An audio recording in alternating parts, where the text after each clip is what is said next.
पश्चिम बंगाल और असम में भाजपा को प्रचंड जीत ने यूपी की सियासत में हलचल तेज कर दी है। भाजपा का जहां मनोबल ऊंचा हुआ है, वहीं सपा कांग्रेस गठबंधन के सामने नई चुनौती खड़ी हो गई है। चुनावी नतीजों ने साफ संकेत दिए हैं कि 2027 के यूपी विधानसभा चुनाव में मजबूत नेतृत्व और स्पष्ट रणनीति ही जीत दिलाएगी। बंगाल की जीत यूपी के लिए क्या संकेत दे रही है?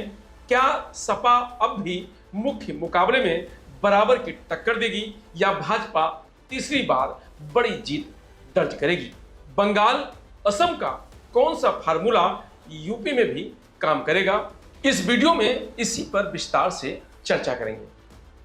नमस्कार, मैं रजनीश यादव, आप देख रहे हैं लोकमत हिंदी।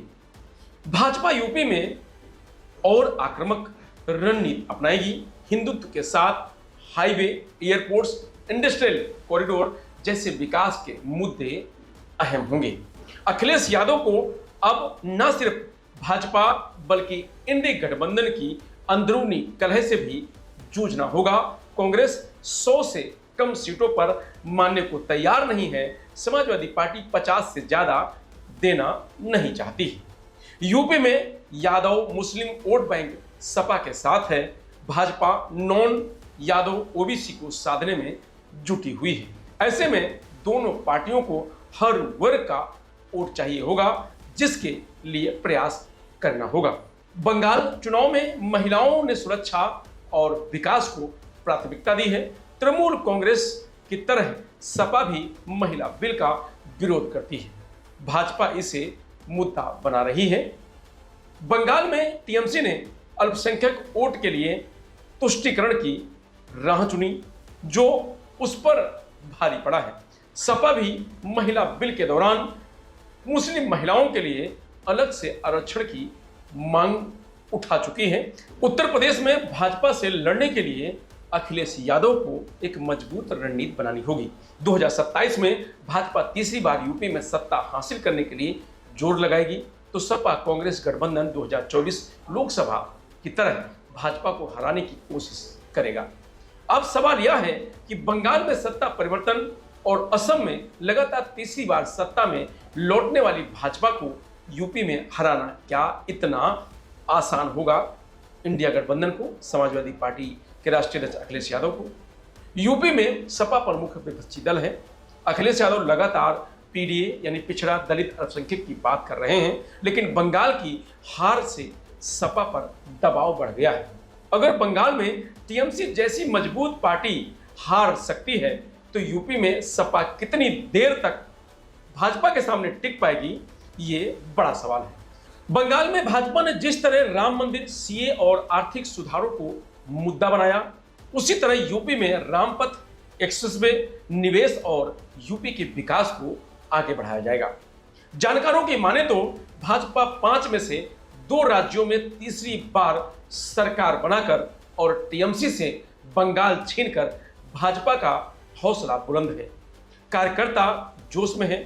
निश्चित रूप से इसका फायदा भाजपा को अगले साल होने वाले यूपी विधानसभा चुनाव में मिलेगा।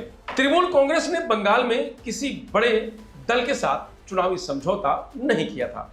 कांग्रेस वहां अकेले ही लड़ी और सिर्फ 2 सीटें जीत पाई। असम, तमिलनाडु में भी उसने कोई खासा प्रदर्शन यानी कोई कमाल नहीं किया। इससे पहले बिहार चुनाव में भी कांग्रेस कोई कमाल नहीं कर पाई थी। हालांकि यूपी में सपा कांग्रेस गठबंधन ने 2024 के लोकसभा चुनाव में भाजपा को कड़ी टक्कर दी थी।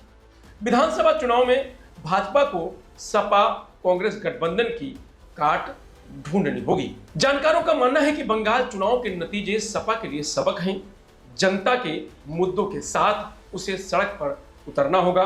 सिर्फ प्रेस कॉन्फ्रेंस से काम नहीं चलेगा। अगर जनता की तकलीफों के आधार पर चुनाव में उतरोगे तो तमिलनाडु की तरह पहली बार में ही जनता ताज पहना देगी, नहीं तो असम की तरह तीसरी बार भी सत्ता में वापसी नहीं होगी। पश्चिम बंगाल में 15 साल सत्ता में रही टीएमसी के खिलाफ सत्ता विरोधी लहर थी। लोग उसके कुशासन से परेशान थे। फिलहाल यूपी में सत्ता विरोधी लहर दिख तो नहीं रही है, लेकिन दो घटनाएं सरकार को अलर्ट देती हैं। पहली, नोएडा में मजदूर आंदोलन ने सरकार की पोल खोल दी है। हरियाणा जैसे राज्यों की सरकार ने समय रहते उसका हल खोज लिया, लेकिन यूपी सरकार आंदोलन के बाद ही जागी। दूसरा मामला स्मार्ट मीटर के खिलाफ आक्रोश का है। महिलाएं जगह जगह स्मार्ट मीटर उखाड़कर प्रदर्शन कर रही हैं। ये हर परिवार का दर्द है। स्मार्ट मीटर और बिजली का मुद्दा वोटर्स को प्रभावित करता है। ऊर्जा मंत्री ने डैमेज कंट्रोल करने की कोशिश की है। उन्होंने कहा है कि अब सभी स्मार्ट मीटर पोस्टपेड मीटर की तरह काम करेंगे, यानी प्रीपेड सिस्टम। पहले रिचार्ज की व्यवस्था खत्म की जा रही है। असम, तमिलनाडु और बंगाल के चुनाव ने साफ कर दिया है कि अब एक वर्ग विशेष की तुष्टीकरण और सनातन के विरोध की राजनीति नहीं चलने वाली है।